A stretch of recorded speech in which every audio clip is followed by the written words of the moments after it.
你如果在英法的话，他们到这个英法的话，就14万华工，这么庞大的人数，right？居然的话，你在这个我也问到我很多欧美的朋友，没有人知道，基本上是没有人。当时我开始的时候，我感觉我们自己好像都不太知道，我们自己就我们都不知道。作为中国对，人，好像只知道有，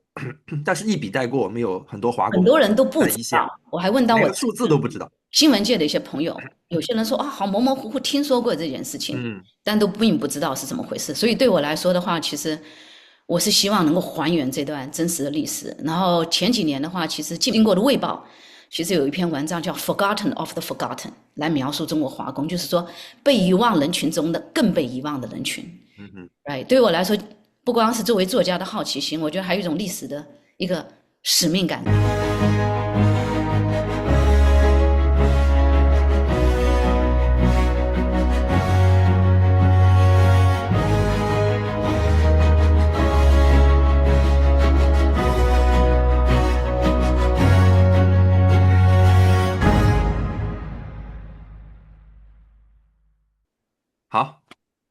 好欢迎大家来到我们硅谷帮的谈话节目今天非常开心邀请到了2位跟写作相关的朋友哈，一位是知名作家同时也是知名的心理咨询师吴帆，吴帆你好。哎，您好，周颖。欢迎欢迎嗯，另外一位是我们的老朋友许多多许多多在湾区非常活跃，经常 wear multiple hats 今天的身份是每天写点东西的写作小组的主理人，许多多欢迎你。谢谢，多多你好。嗯你好，哎呀，今天非常开心那个我们这个终于可以聊一聊这个文学方面的事情哈。我们每天聊了太多的科技AI 这个我们来聊一聊文艺范儿。那个我们很多人都知道吴帆他比较出名的这个作品被遗忘的灵魂我自己看了以后也是深受启发。尤其是在这个书里面体现出了对我们海外华人的这个一种关切和这种关注，我觉得是非常有价值和有意义的事情。我觉得在聊这本书之前，其实我个人还有一个非常想知道的问题，就是吴凡妮是怎么就是走上了写作这条路？我觉得非常好奇，因为我们大家移民来到硅谷。大部分都是来高科技公司工作，对吧？然后拿一个签证，然后最后留下来。呃，什么时候你突然就是想到，哎，我要花很多时间精力来写作，然后而且是就是长时间的大部头的著作，不是就是说简单的写一个 blog 或者什么之类的。这嗯是从什么时候开始的？我觉得要谈上这个写作之路，我觉得这个应该是从小就有因缘。从小的嗯话，我其实是在一个国营农场长大的。那时候父母的话，因为历史原因的话，在那边下放。然后的话，我觉得我在小时候的话，你知道，在农场那种生活的话，我觉得是一个很幸福的童年。虽然的话，这个物质上非常匮乏，但是的话，在很有自由度。每天的话，都是在外面跟小朋友在那疯玩哈。我觉得当嗯一个人有一个这么自由的童年的时候，我觉得这就是一生的话，一个非常大的幸福。但是那时候的话，这个我爸爸是非常爱好文学的，所以家里面堆满了哦，书。对，我爸爸是那种宁可的话，我没吃饭的钱也要买书的那种，所以家里的话，从地板到屋顶都是堆满了书，所以的哇哦，而且的话我爸爸也不管我看什么，所以我从很小的时候的话，就是在他书架上翻书的话，《战争与和平》《红与黑》尼采的书鲁迅的书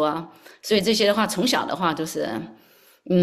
不管看得懂看不懂，反正就这么翻起来。然后的话，在外面放学跟小朋友疯玩一阵之后，回到家里面一般来说也爸爸妈妈在忙，也没人张罗你吃饭什么之类的，就躲在角落里面，反正就是在那里看书。我觉得那时候开始的话，其实对写作的话，其实就已经开始有兴趣了。嗯。但其实我进入大学之后的话，当时非常希望做的是一个其实政治评论员，还有一个希望做新哇哦，闻记者。对，因为我觉得跟我们小时候这个读书看报的习惯，就看报的习惯非常有关系。对，那说明进入科技行业是阴差阳错，反而并不是你的主要的这个人生线对了。对，其实怎么来进入的呢？因为当时后来的话，这个在来美国读研究生，在斯坦福读研究生的时候的话，其实当时我是学的媒体研究。嗯媒体研究之后的话，为了绿卡问题的话，其实就进了科技公司，是有一些这个我们的话移民这个生存问题嘛。嗯来进了移民公司之后的话，进了这个硅谷的这个高科技公司之后呢，我觉得那时候的话才开始的话有一种很失落的感觉。这个失落的感觉来自于的话就是工作，我觉得本身的话还是挺有趣的，对我来说。但是感觉得到的话，作为移民的话哈，你知道移民经历的话，让我们的话其实会对我们的身份啊，对我们自己的这个生活环境有一个新的视觉，right，新的理解。所以在那时候开始的话，我就觉得感觉内心的话经常有很多的冲突，然后的话对过去的话。我自己的这个人生经历的话，有一些新的理解，其实还有思乡的情绪在那里面。我一个人来美国，很想念家人。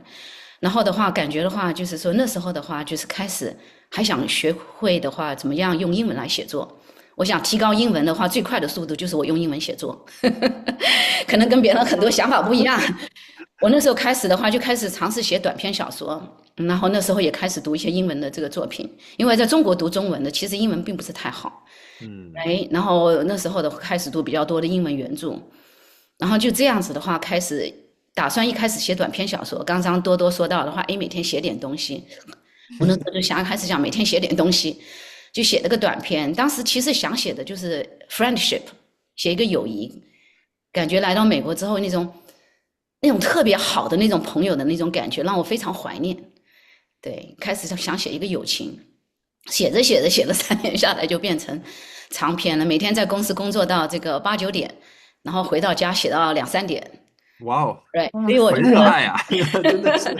对，我觉得我做一件事情起来，我是很能投入的。然后我就把自己关到房门里面。我记得我有一次，我这个 roommate 非常担心我，因为他觉得好长时间没看到我了，他就敲我的门，对，他就说：“哎，你还好吗？”因为我基本上把自己锁到房门里面锁了差不多2个星期吧，除了上班回家吃饭，然后就在房间里面这个。所以我觉得像一种这种，嗯，在这种情况之下的话，就有了我的第一部作品《二月花》。《二月花》的话，其实就是其实中国大学生的故事，对，那是个纯中国背景的故事。跟中国背景，而且我当时完全不知道我写出来之后要怎么样。而且你是用英文写的，我用你用一个英文写了一个纯中国的故事。对纯中国的故事，对，而且写完之后的话，才意识到，哎，自己写完了一本书，然后那时候应该怎么办呢？那时候才开始的话，去看怎么样是不是能够发表，然后开始的话去寻找这个代理，因为在美国的话是一个代理人制度。对，这个等一下我们可以，如果的话有更多的话题，我们在这里就这么开始写的。所以现在的话其实已经已经出版了4部长篇，然后很多短篇，然后的话，其实手头上现在还有2部长篇。哇哦，对，我太不容易了。哎，许多多，你们这个每天写点东西的写作小组，你们是不是也有一部分人是在这条道路上，还是你们把写作，就是对于你们来说，写作对于你们意味着什么？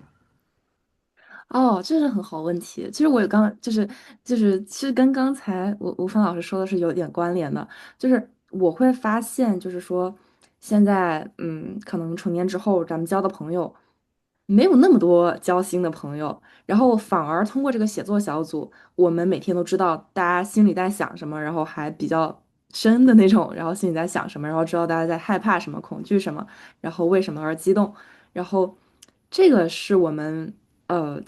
就是也是很多咱们小组的成员，然后在这个小组里面体会到的东西，就是我们在这个小组里面建立了，反而是出国以来比较深厚的一个友谊。哦嗯，interesting。嗯，对。然后，但是好像我们没有说，就是像吴凡老师这么嗯厉害，可以写出一个长篇啊、我们都是每天写的东西，可能它都不会是一个连贯的，可能是基于今天发生什么，或者基于今天这个有一些什么样的情绪来推动的一些嗯比短篇更短的一些小文章。对，然后大家发布的平台可能就是小红书啊这样子。嗯，对，其实我觉得你非常好哈。其实我们在写作的时候有一个很重要的一个练笔的话，就是 free writing。嗯 free writing 的话，一个感想的一个小场面的一个念头，因为这种的话，写作的话，很多时候我们如果没有这种练笔的话，很难的话，真正能够坐下来的话，去写一部大部头。而且我觉得，其实这种练笔的话，让自己的思维和观察力更加的敏锐，还有对自己的本身的这个情绪的话，也能够了解的更深。我觉得这是非常好的一个方式。对，我自己的话，我就是很明显感觉到，就是我开始写作1、2个月之后，我的表达，然后我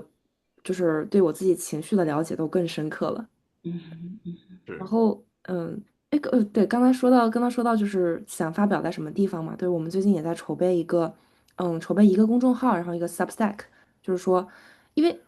嗯，很神奇的是，很多人写完之后，他不愿意以自己的真实姓名去发表，因为这些是真实的一些故事，而不是那种虚构的啊，所以，对，我也想请教一下吴凡老师，嗯。就是你会觉得哦，自己把这个东西发表了，别人就会，用这个用看这篇文章的眼光来看作者，你有这样的担心吗？嗯，我觉得这是他们，就是我觉得你自己写完之后的话，这本书的话，从某种程度上不属于你了，属于读哦，者了。我觉得的话，其实是写作的话是一个蛮神奇。如果你要出版的话，你要发表的话，就是读者的话，他的话在你的写作里面，他找到他自己的认知点，他找到他跟你的联系，即使他不跟你打交道，他在其中找到他的共鸣，或者是找到他跟他自己的连接点。所以我觉得那个已经不是我担心的问题了，来，这是一方哦，面。第二点的话，我就是说写作的话，特别是比如说你写小说，写小说的话，不管的话你是，比如说你看我的每本书的话，其实都有我自己的影子，但同时也都不是我自己。啊，当然也有的人写的话是 memoir，比如说这 creative nonfiction，right？memoir 的话是真实的故事，但是它里面其实也有 fictionalized 的一个 element 在那里。然后还有的人的话就是说，他说就是自传体小说嗯，，right？memoir 跟 memoir 又不一样，还属于小说类，但是里面更多的话是自己的这个影子。我觉得我 so far 写的可能二月花跟我自己的话是有我自己比较多的影子，但你说后面的一些作品的话，我觉得很多是通过其他人。我觉得我们作家一般都是一个很好的聆听者，嗯，跟其他的朋友聊天的时候，或者是在什么地方看了一篇文章的时候，激发了我们的很多的一些想法。这些想法的话，让我们的话挥之不去，right？挥之不去的话，一直印在心里面。比如说我最近这个出版的这个一部长篇真冷真甜，写的是这个留学生的故事。那个的话，其实是我20多年的话，无意识的话，在火车上碰了一个陌生人，他跟我的一个谈话，留了在我的脑海里面待了20年，最后把它留哇，下来。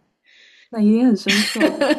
所以我觉得这个的话，就是其实是很美的一种感觉，就是你跟读者之间的这个沟通。但是我非常理解，就是说很多人觉得这个，如果特别是真实的感受的话，很多的话是并不希望的话，别人以此来判断自己的，right？然后我现在作为心理治疗师，我每天听到的话都是真实的故事，但是的嗯，话，我作为作家来说，我是不会把这些故事的话写到我小说里面，因为我们有一个 privacy 的一个 confidentiality，right？哦，但是的话，那你就是说，也不行吗？就是给他虚构化也不行吗？但你要虚构化到跟他们的基本上的话，已经让他们无法就是看到的话跟他相关了。我们这一行非常 sensitive，所以但是哦，我觉得我的故事的话，其实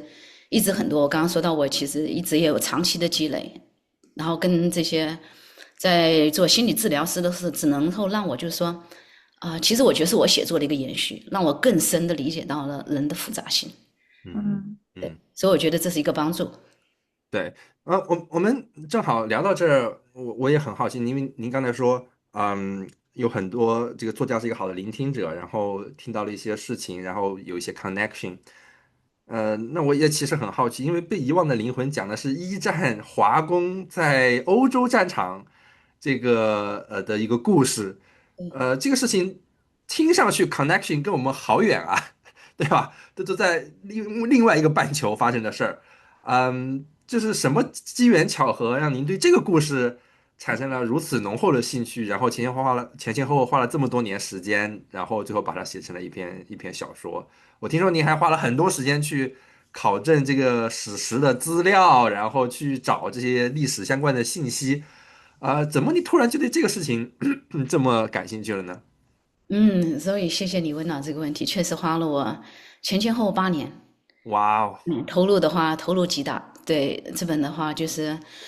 嗯，我觉得我们写小说吧，其实到最后的话哈，不管你发生在什么时间，其实写的是人性，嗯嗯写的是人性，人的这个真情实感哈，人的话之间的话，跟自己的关系，跟社会的关系，跟他人的关系，我觉得这个在任何时候的话，其实都是跟我们相关的，right？然后作为移民的话，我觉得这个故事本身的话。其实的话，也是一个反映我们的话，作为移民的话，很多的一些真实的一些经历的一个故事，right？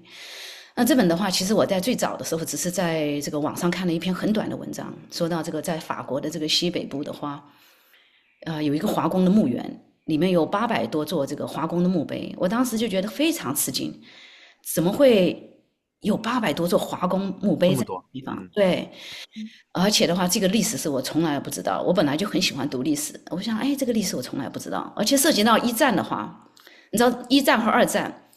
是都被人的话，就是说这个非常重大的这种历史事件，right？我觉得该写的很多都写到了，而且很多宏大的叙事比较多。宏大的叙事，嗯对各种各样的这个历史的这个 archive，各种各样的话都已经很多了。为什么我会完全不知道这段时间？所以的话就开始的话做。我开始的时候，那十几年前的话，这方面的资料其实还是比较少的。近些年的话，开始越来越多了。然后我在开始做这方面的资料的话，我就意识到了，我觉得这个的话是非常意义重大的一个话题，而且对我本身来说的话，我想知道的东西太多了。我觉得我们所有的小说家的话，都有一个好奇心，究竟是什么让这些华工去到欧洲？究竟在什么情况下的话，就是说他们的话忍辱负重。right？ 然后的很多的话，有些在法国待下来，其实的话，他们影响了后来的这个历史的一些进程，right？ 然后有些人，比如说这个中国的教育家晏阳初，其实他那时候就已经引入我们的这些华工的运动，复国华工运动，right？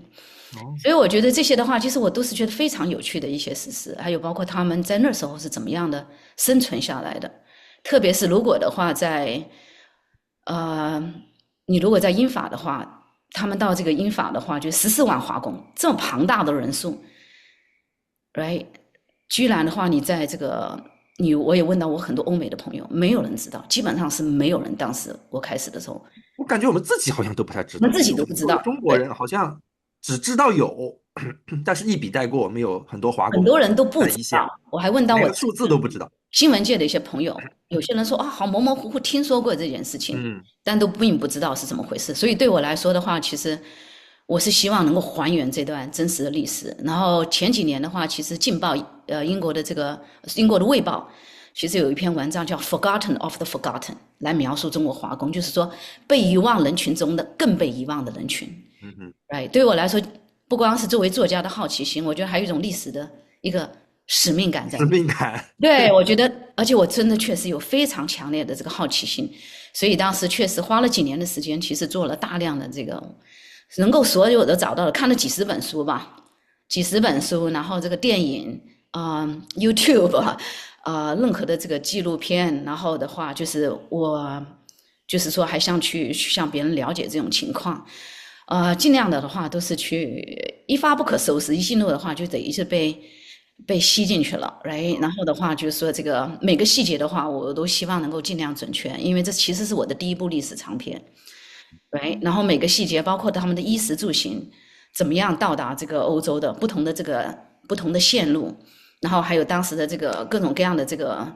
士兵的这个着装，还有他们的这个工作内容，战壕是怎么挖的？光是研究这个战壕是怎么挖的，我就研究了，因为那时候是 Trench War 嘛，一战的话就是战壕的这个战争，是 right？ 然后还有这个法国这个当时这个士兵的这个法国人的日常生活，因为他们是造了这个法国嘛，还有法国人对他的态度，还有这个战后劳工的这个安排，还有这个整个的话，其实最后有多少劳工留在了法国？他们之后的生活是怎么样，他们对抚育的下一代的话，跟上一代的话又是怎么样的一个交往的这个过程。所以我觉得就是说这个写进去的话，8年的话，回头看你好像觉得很长，但我现在其中的时候，我觉得写个10年，我觉得时间都不够因为到最后我都逼迫自己说不能够在每个细节上勾勒。我有时候一个细节上，我能够花好几天的时间去找资料，比如说一个潜艇的这个装备，潜艇里面那个设置，我就还问到我的在这个英国皇家空军的一个老朋友，他都已经90岁了。他做我的参谋，帮我研究了很多资料。还有的话，他又找了他法国的朋友，然后去帮我提供资料，有些从法文直接翻译给我看的。所以这个过程一言难尽。我觉得我整个生活的话，当时的话都是做饭、送孩子去学校、洗澡，我觉得想的都是这些问题。哇哦，那就确实是有非常非常强大的好奇心。我其实有时候也有这样的感觉，但我的好奇心没有你那么大。比方说，我有时候去旅游，我比方说去一些中美洲，什么墨西哥哥斯达黎加一些小国家，然后那边有时候你会看到中餐馆，然后你看老板都是中国的，我其实有时候就非常好奇，我说出国我能理解，对吧？那这些人出国的时候为什么会选择一个就是没有什么人知道的国家？他们是怎么来的？我其实也会产生这样的问号，但是我并没有像你一样，就是好，我就开始就去深挖，我就去搞明白这背后到底是怎么回事儿，就是就是这个是怎么来的呢？我理解好奇心这一块，你对他这个事情的如此强烈的这个兴趣以及这个 attachment，你有没有想过是为什么？为什么会对你产生如此大的吸引力？我觉得我确实是一个很好奇的一个人哈。其实我的读的书里面，包括历史、科技，我都爱读。比如说这个，包括读到一些这个，比如前段时间其实都在读这个，一些顶级的一些科学家的一些故事、论文吗？一些传记、传记。对，我也有时候也是会读论文的。我就觉得就是说，这个可能是我觉得，除了我刚刚说到这个从小在农场里面长大的这种生活。我们说到的话，其实现在的话，这个孩子的话，很多是在一种比较 structure 的状态长大的。我是在一种野性的环境里面长大的，right？在这种环境长大的话，我觉得这个好奇心的话，可能是真的是发自于你内心，没有人的话去来限制你，没有人限制你，你的生活的话就是无穷无尽的这个可能性。可能性。比如说我现在其实晚上有的时候的话。夜深人静的时候，我喜欢躺在后院里面，躺在我的这个瑜伽的这个 mat 上面的话，然后看着天空，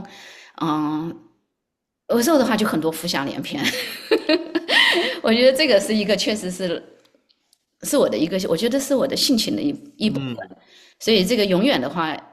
我觉得都会陪伴我，所以我觉得这个倒是一个很幸福哈，就是很好奇，这是一个 talent， 我觉得这是一个 talent， 从某种意义上来说。不过你当时调查的时候就已经开始写了嘛？就是一边写一边调查，还是怎么样的一个？还是先调查完所有，然后再开始写？对，多多谢谢你问这个问题，因为其实是一开始的话，我觉得有1年的话，大概是做大量的调查，因为我想知道我确实能不能够去掌握这个话题，因为这个历史小说是我第一次写，虽然读了很多，然后我知道里面的这个挑战性，这个汪洋大海的资料，而且我本身确实在这方面的话，我知道我了解的很少。所以的话，就是觉得这个里面的工作需要很巨大，但是开始之后的话，就是说我会边写，然后其实边在做这个调查，包括其实我写完了这个 draft 之后的话，又回去做了大量的这个补充和调查，因为我知道如果你光是做调查的话，就是说你没有办法的话进行人物的构造，你很多时候会阻挡你的话真正的进入这种情感的叙事，因为到最后还是情感嘛，是个小说嘛，所以当时的话我有的时候会有，就是这个大概总共写下来写了十几个稿，对，10几次这个大翻新，很多的话其实也跟我的话，就是因为对写历史小说的时候，当时的话特别注重那个历史细节，然后的话让我的话卡壳了，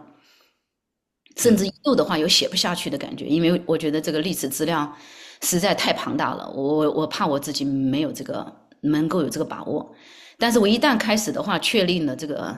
我想写的这种主要的一些这个主题之后的话，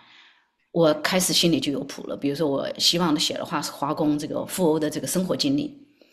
我嗯也希望的话是写的话都是，华人移民的话和他们的后代之间的这种文化冲突，还有他们的身份认同。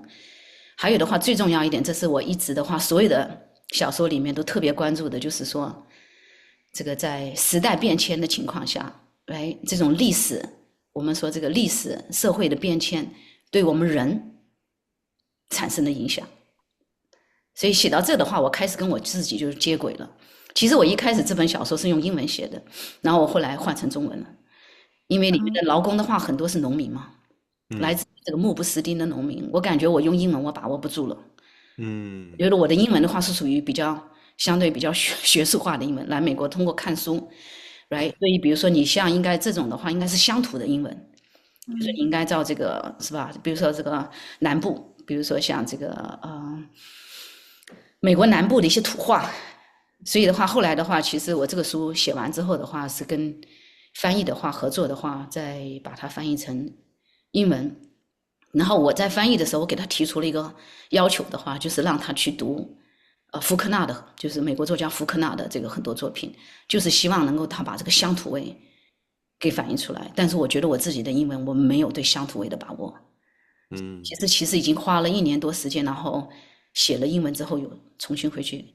写中文。嗯了解。哎，那我再 follow up 一个问题，就是我很好奇，就是像你做的这个事儿，就是去调查、去研究，它其实有点像就是田野调查，对吧？然后，你怎么决定说我最后要做出来一个小说，而不是做成一个比如说纪录片，或者是一个新闻，或者是一个什么其他的一个这个题材呢？对，因为我说过，我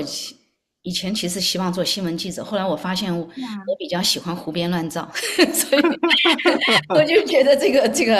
所以觉得我写小说还是就是说我喜欢那种想象的空间，就是啊，自己这是比较创造一个 抽象的想 empire。象。对你，其实这个是 satisfaction 的话，这个满足感是非常强烈的，确实是一种由无到有，你完全的话创造了一个 empire，创造了一嗯个 universe，所以那个感觉我觉得对我来说是非常喜欢的一种感觉。嗯，而且对我来说的话，就是说情感就是 connection，emotional connection，一直是我觉得是最重要的。不管写历史事件也好，嗯写当前的现实情况也好，到最后的话都是人的复杂性、人的情感的这个多重性。人性，人性。其实的话，就是写到这段这个，即使是历史小说，其实它不是他写了战争，写了政治，但它不是政治小说，也不是单纯写历史的小说。我觉得写的更加是这个，像冯骥才老师就说过，他说你这本小说是写大时代小人物，然后的嗯话是写一个时代的人性、勇气，还有人的这个脆弱感，还有一种家庭之爱和这个朋友之爱。我觉得他其实说的是非常到位的。嗯，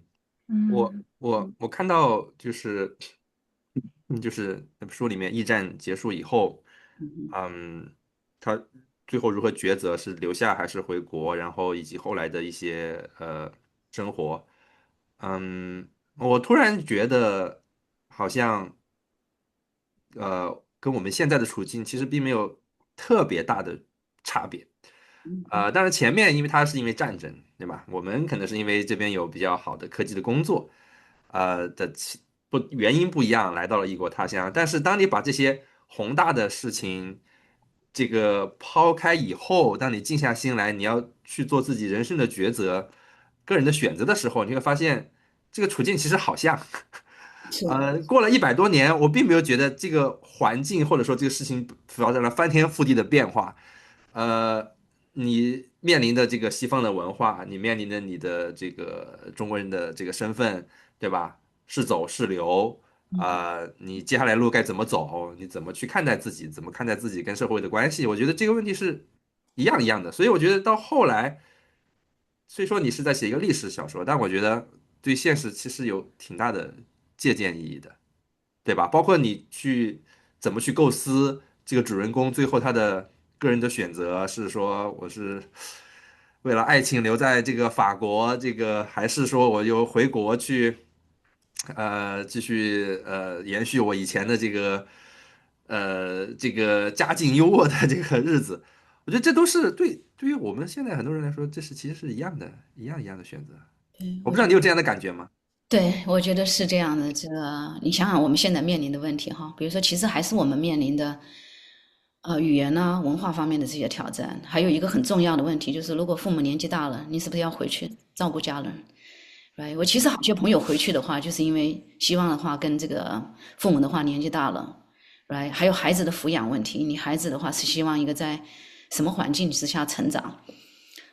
其实还包括个人的这个发展。你在这边的话，你的定位是什么？很多其实移民我们出来的话，割裂了很多。其实的话，从移民的话，从我作为心理咨询师的角度，我们作为移民出来，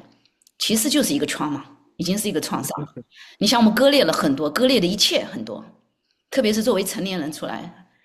还有我们这些 parachute 的这种比较小过来的这些孩子，割裂了一切。包括我现在很多这些移民都在问的这个问题的话，就是我现在的一些很多客户的话，有一种其实蛮深的一种孤独感。嗯，重新的话建立。我记得话，我以前一个邻居的话就跟我说，我的邻居是土生土长的，就是圣荷西土生土长，几代的话都是几个代5、6代的话都是在这个美国，都是在圣荷西的。他就是说问我，他说我实在想不通你们为什么会愿意离开家跑到这边来。对，他说你们这种话，好像这个做出的决定这么重大，把家人的话都给，你看啊，这最简单的一些问题的话，就是说家人的话如果父母生病，你也不能在身边，你自己的话报喜不报忧吧，我们这个普遍的状况吧，报喜不报忧吧，在这边不光要生存，还要成功，然后很多都是作为佼佼者出来的，然后在这边还要闯出一片天地，很不容易，很不容易。其实我觉得这个。我的主人公张德伦面临的问题，其实也是我们今天面临的这个同样的这个问题。然后的话，我觉得随着人的话，我步入中年，随着人的这个成长的话，越来越多的话，其实对过去的话，会有一种新的认知。很多的话，为什么的话，我看到碰到一些比较年纪大的移民，他们最后其实选择了其实。已经在美国居住了几十年之后，他选择回到他的这个出生长大的地方。对，其实这是很有趣的现象。如果他在美国已经生活了，有些甚至40、50年，为什么他做出这个选择？哈，所以人是很复杂的。我觉得这些不是说单纯能够用这个经济啊，用一些现实的东西来解释的。但是我觉得这个事情本身就是特别值得拿出来讨论，因为这个事情就好像你邻居一样，他是不能理解的。他只会问，哎，为什么你们要，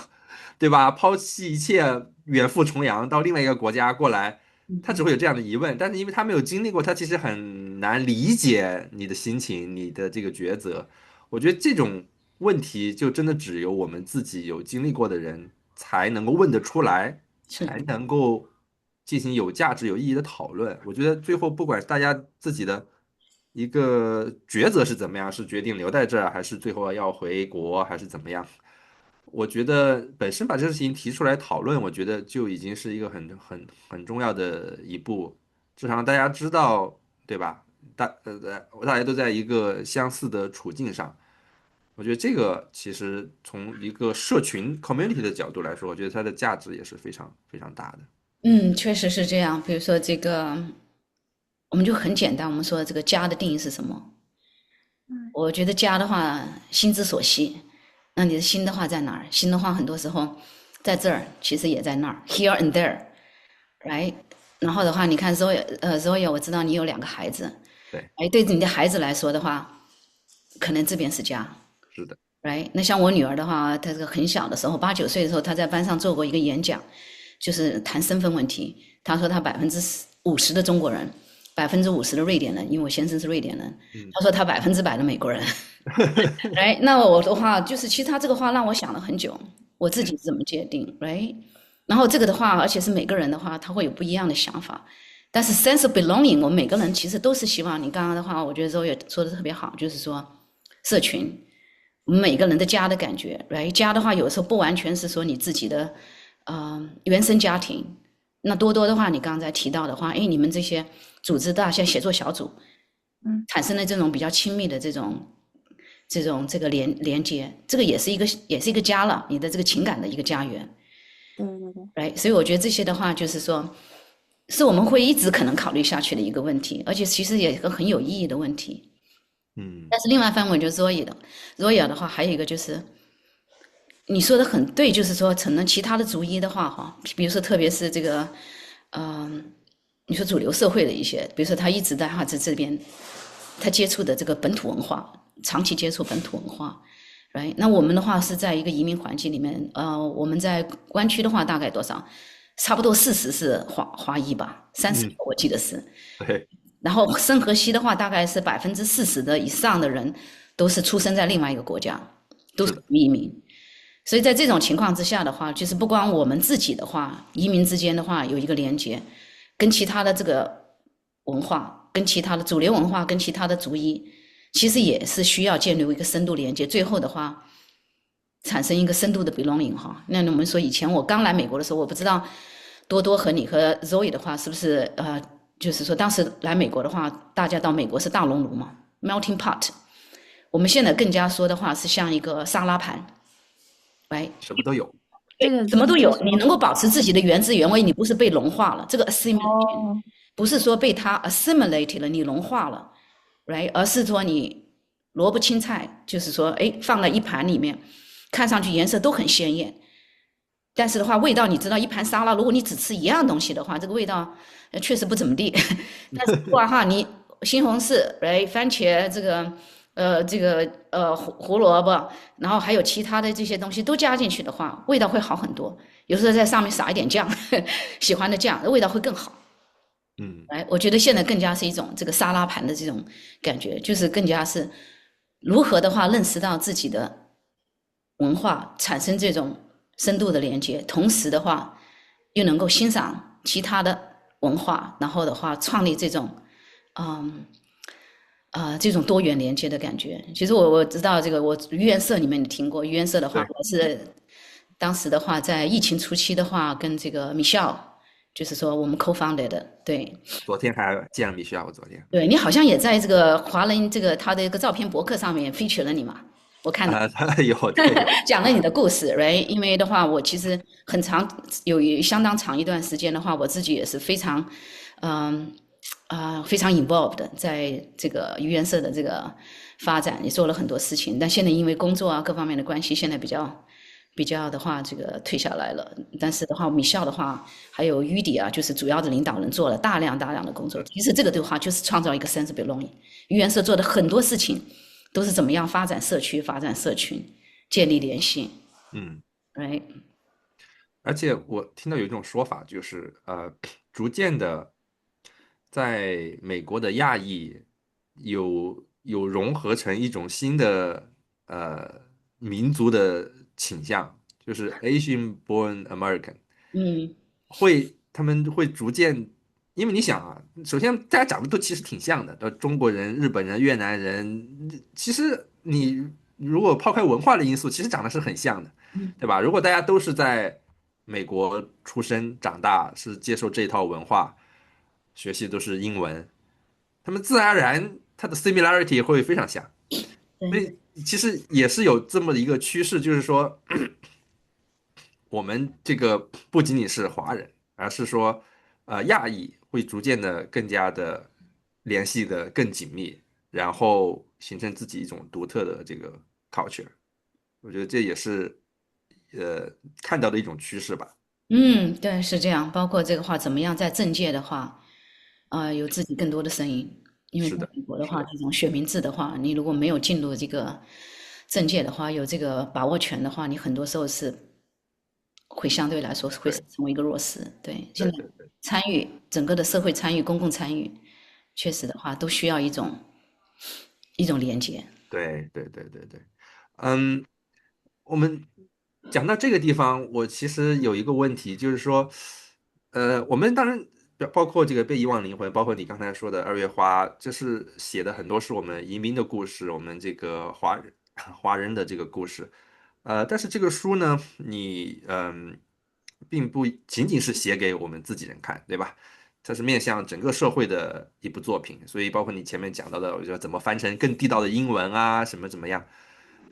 那你是怎么把控？就是说，哎，这个故事我说出来是所有的族裔的人，不管是不是移民，都愿意去看，都愿意去思考的一个事儿。就好像说，我们举个例子，好莱坞电影，对吧？它虽然是好莱坞拍的，你会发现它在全世界放的时候，大家都很喜欢看。嗯嗯虽然它讲的是它的美式文化，对吧？讲的是这个美式的价值观，哎，大家都能够从里面看到很积极、很有意思的东西。从你的角度来说，当你在写这本书的时候，我不知道你有没有考虑过这个问题，就是怎么样让这个作品本身，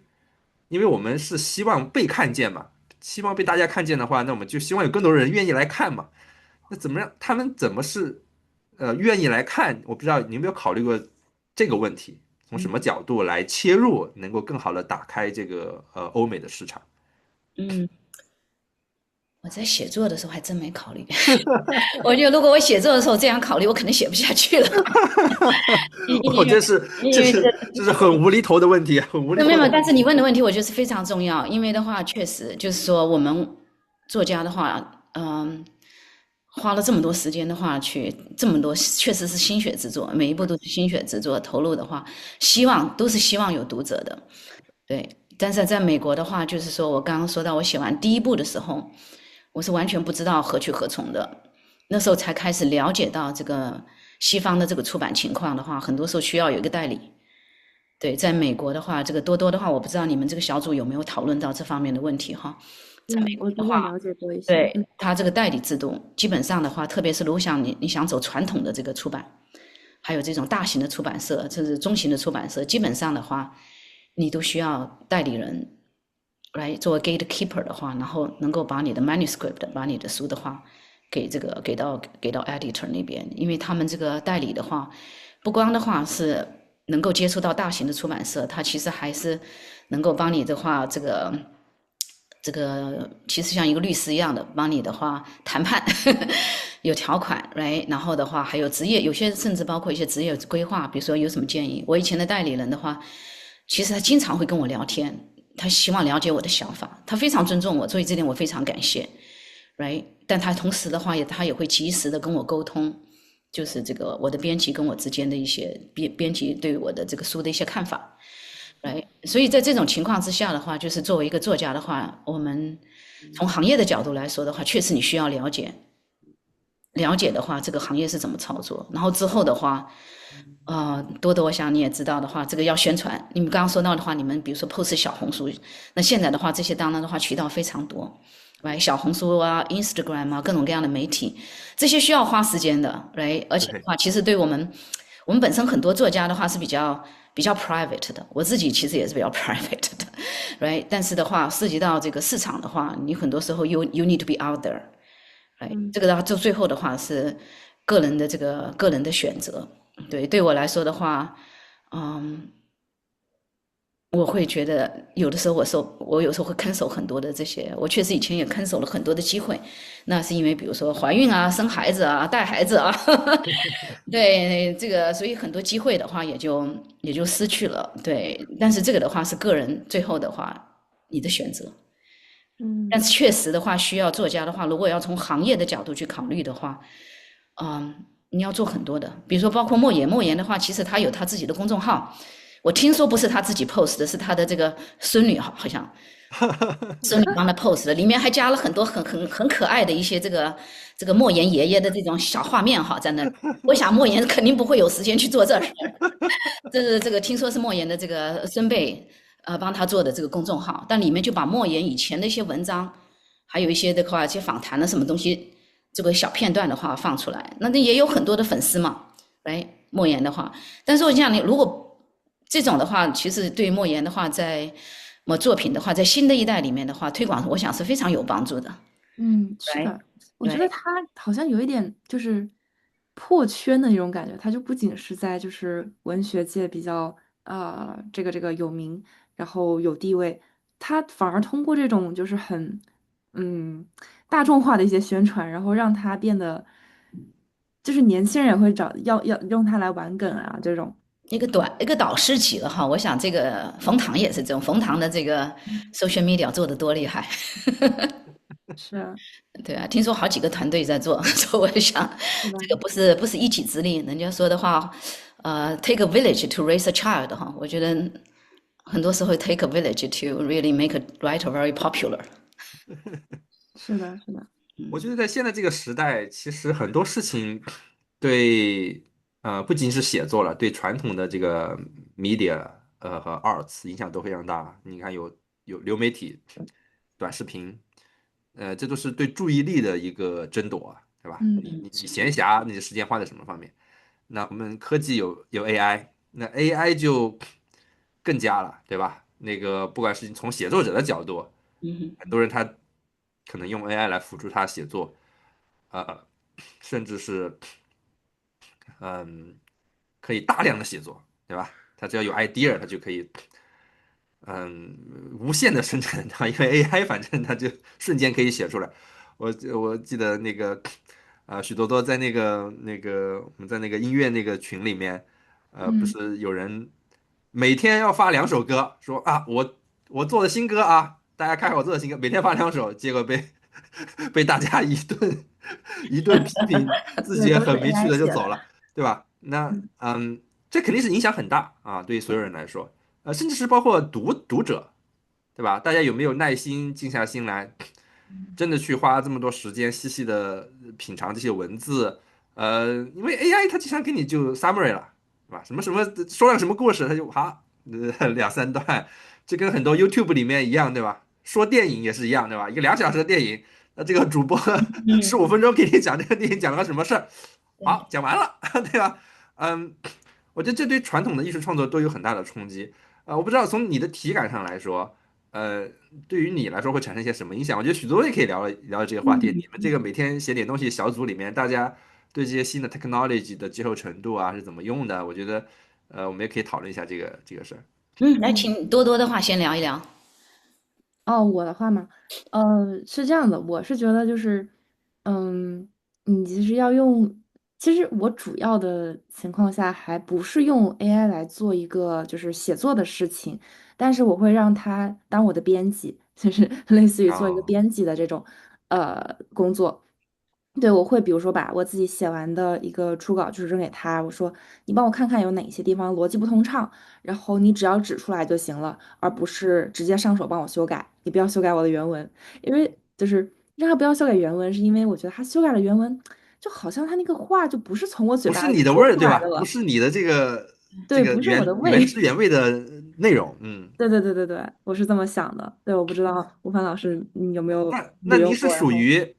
就是能够把持得住的，就是说你还会告诉 AI 说不要修改我的内容，对吧？对，我告诉他但但是千万不要修改我的原文，你就指出来就是哪一段它需要有一个什么样的修改，然后你告诉我就行，我自己来改。嗯嗯，嗯对，我记得话，这个好像去年看过中国哪一个这个，哎呦，我都忘了他叫什么名字，一个蛮 popular 的一个 influencer，然后也是一个作家吧。他说他3天写完了一本书，然后就出版了。对，但本身的话，我想你是如果是畅销书作家的话，当然你可能，这个他可以这么去做哈。他写的本身当然不是小说哈，他写的是好像是跟科技相关的一些东西。嗯对我来说的话，我觉得这个 Zoe，你刚提到2个层面，一个的话就是说读者时间的话已经碎片化了，right？我们其实对我们整个影响都很大，每个人的话多多少少时间的话都已经有一定的碎片化，right？再加上这个 smartphone 的话，很多人的话都是不离手的，right？这是一方面，你的读者群的话已经，然后包括作家本身，right？然后对作家来说的话，何去何从，right？因为前几天也是一个《镜报》一篇文章吧，《卫报》一篇文章，英国《卫报》一篇文章谈到这个英国的小说家里超过50%的作家都认为自己的作品在未来的几年内会被 AI 取代。和小说家，就是这里已经涉及到的 existential crisis，生存的一个危机。我自己的这个作为心理咨询师的话，我的客户里面其实也有这个设计，我有艺术家，还有这个设计师，很多人的话都有一种很深层的一种焦虑感，甚至一个恐惧的感觉哈。对我来说的话，就是我自己个人写作的话，我除了用 AI 做 research 的话，我尽量的话是避免 AI 的。原因的话很重要的话，就是说我本身的话，感觉我自己写作的话是有我自己的风格的 ，right？ 这是一方面。另一方面的话，我觉得 AI 这种可能会让我有点偷懒，因为我觉得有些东西的话，其实就是要卡壳的。有些东西的话，你自己写的不顺的话，是有道理的。有些说明我可能思绪的话不通，或者有些地方的话，我也许的话。有些地方我可能觉得处于一个模糊地带，但我在这个模糊地带是有原因的。我并不希望的话，他用一个 AI 给我一个 direction，因为他的话很多时候其实是像一个，它其实是一种深度伪造嘛，deep fake 其实是 deep fake， 从某种程度是 deep fake，所以我觉得从作家来说的话，如果你一些 formulaic 的一些作品的话，缺少自己的这种声音的话，比如说言情啊，一些特别是比较多 formula 的这种，我觉得这个 AI 的话写作是可以在某种程度上取代的。你的故事很简单，情节很简单，然后整个的话这些比较有一个模式的话，但如果我觉得你是一个人性情感各方面的话比较复杂比较深层次的，我觉得这个和 AI 可能永远代替不了哈。因为我觉得它的这个是一种心灵，来自于这个心底深处发出的声音，而且的话，不管你是写什么，最后作家的本身的素质在里头，你个人的这个个性，永远是我觉得写小说里面最重要的因素。这就是你不跟其他人不同，多多你写的东西跟我的东西绝对不可能会一样，来自于你对生活的理解，你对文字的把握。我觉得这是一种很独特的一种体验。那我觉得通过 deep fake AI 的话，它能够的话，可能 translate 一些层面上的一些交流，但是我觉得 deep down 的话，我觉得它很难真正理解这个人类的这种复杂性、多重性，还有感受。比如说，你看我做心理治疗师，很多人会问我，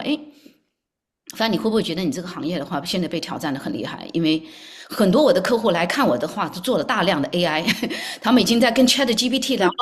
了好几个月，甚至聊了好几年。那我就跟他说，我说你聊了这么长时间，你为什么决定到最后来看我？其实我有些客户第一次他说他来看我的时候，他就跟我实话实说，他说如果不是因为 AI， 我其实不会来看咨询师的。我说为什么哈？他就说通过其实跟 AI 聊，越来越发现，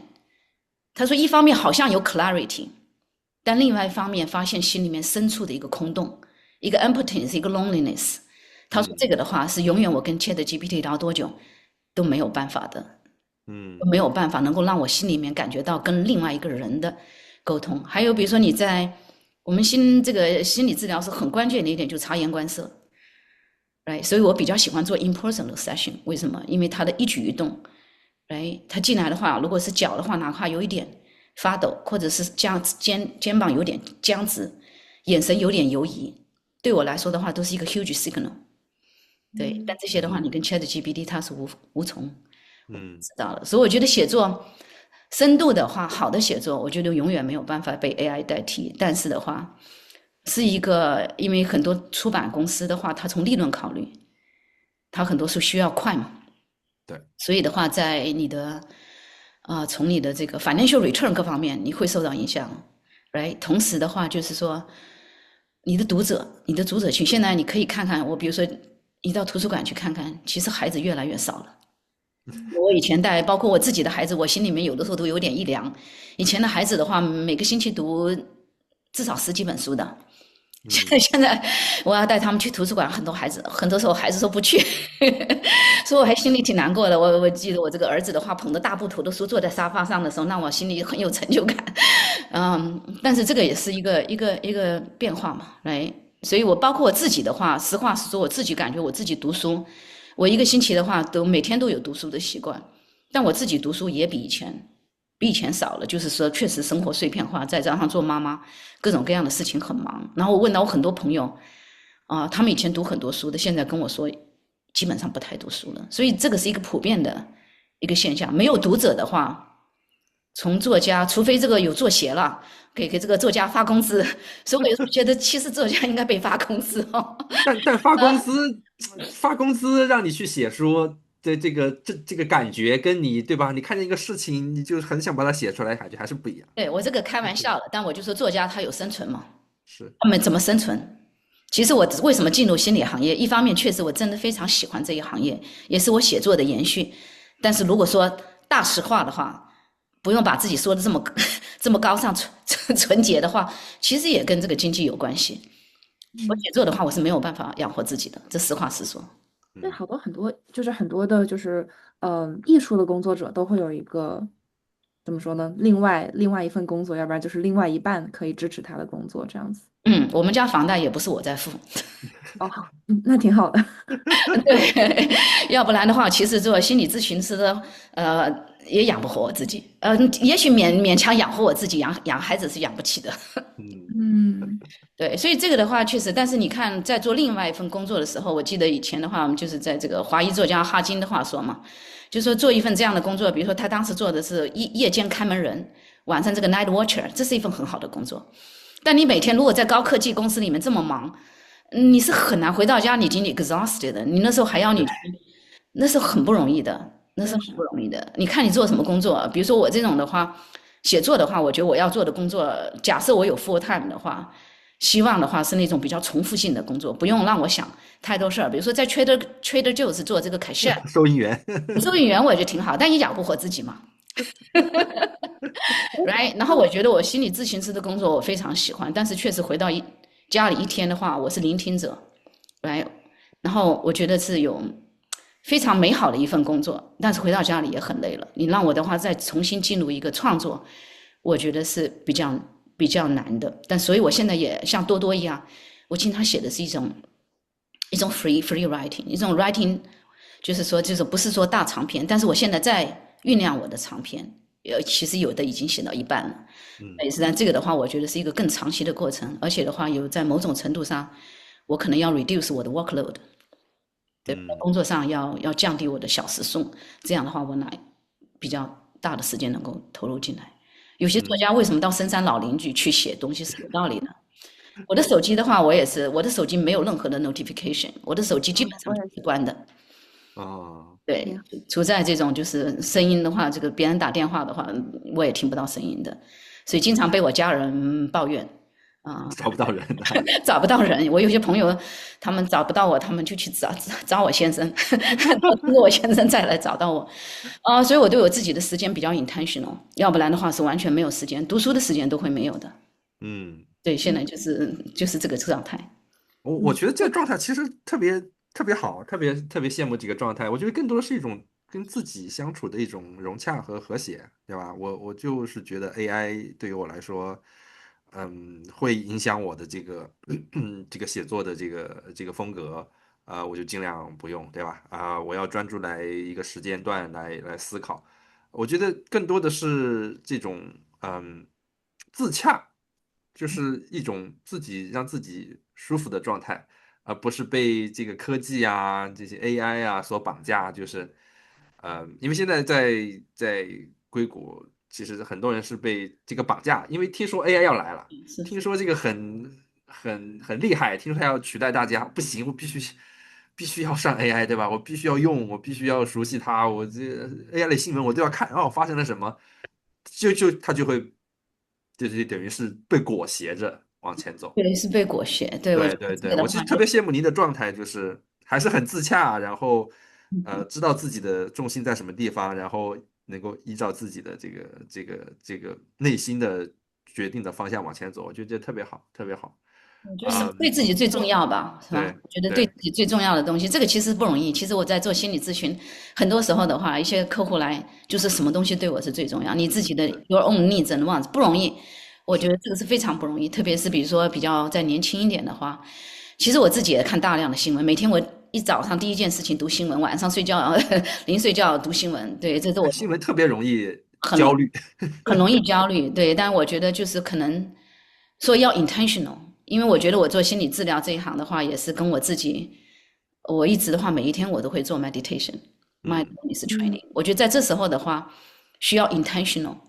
就是说你做一件事情，你为什么去做它，对你意味着什么，而不是说别人就跟你刚刚说你被绑架了，被 kidnap 了，很容易。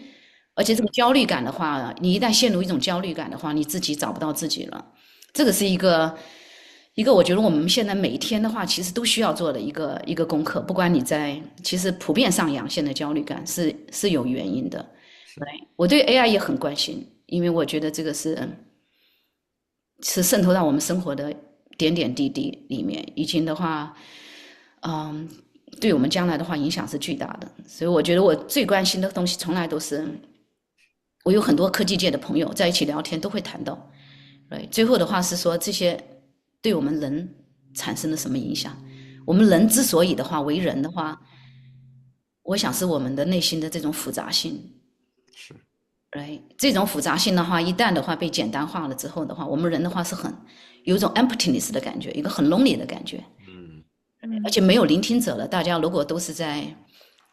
对这个有一个这个韩裔的德国这个 philosopher， 我特别喜欢他，宾丘汉。他就提到的话，就说他说他在走到大街上，每个人的话都是戴一个耳机，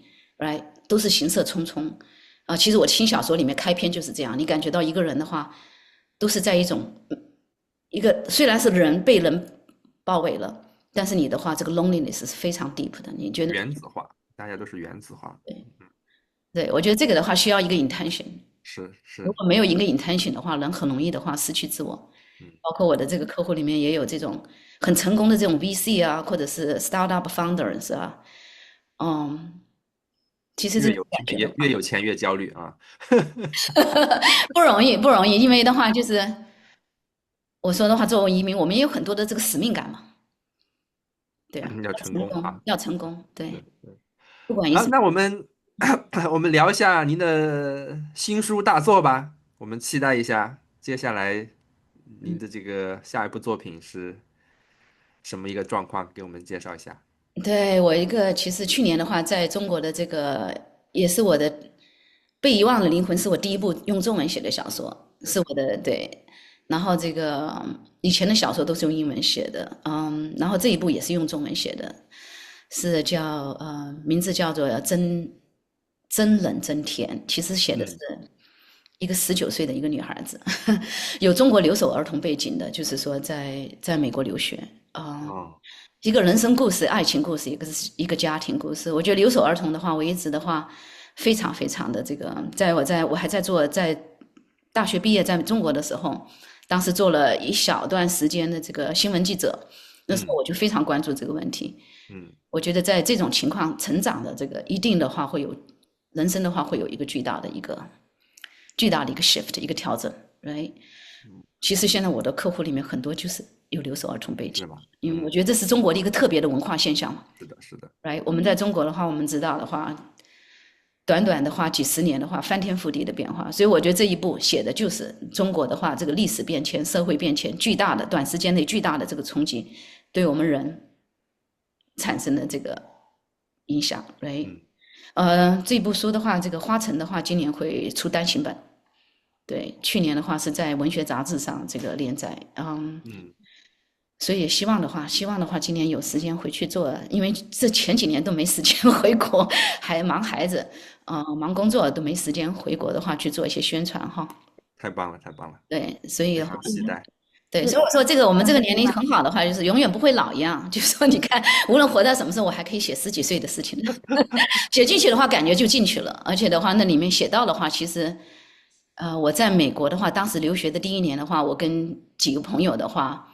就是开的一部这个 Cherokee 大切，然后环游了美国3个多星期吧，4个星期左右，其实都睡在车上，就是睡在车上环游美国。我觉得那个当时的话，好像走了24个州。哇哦！所以我这段经历的话，小说化了，写进去了。我觉得这个某种程度上有你自己的投射在里面。有我自己的投射在里面，但是写的是他的故事。对，而且这个故事的话是跟我刚刚说到20年前在坐 call 券去这个 San Francisco 碰到了一个女孩子，